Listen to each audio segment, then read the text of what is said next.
मुझे रिश्ते की तलाश है। जो खातून नेक मुझसे शादी करेगी मैं उसको सारी उम्र खुश रखूंगा और उसको हक दूंगा। अच्छा, धन्य है प्रभु, धन्य है।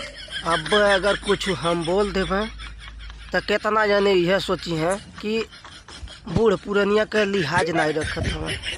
बाबा के तनको ई लिहाज नहीं रखता, जौन आवता तौन बकता। अब बतावा, ई बाबा खुद ना अपने उम्र का लिहाज रखत हवा, तो बतावा दूसर के इनका लिहाज का रखे। जौने उम्र में इनके फरिश्ता के जरूरत बा वो उम्र में ये रिश्ता खोजत हवा। बहन खातून करे खातिर मुँह में दांत बटले नहीं बा, लेकिन अबहिन भी खातून खोजत हवा।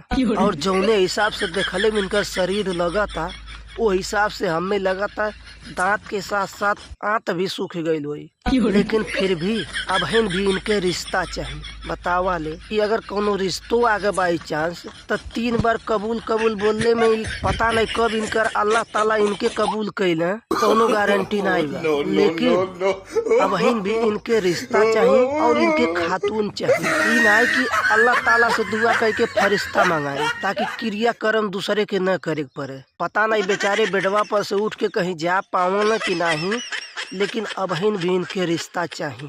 ई नहीं सोचत हवा कि हमार उम्र अब इतना ज्यादा हो गई बा और कहीं गलती से अपने क्रियाक्रम भर के नहीं हो पौनी तो लइके बच्चे हमार का हाल करी हैं, सेवा करी हैं कि पीठ मंगरा करी हैं।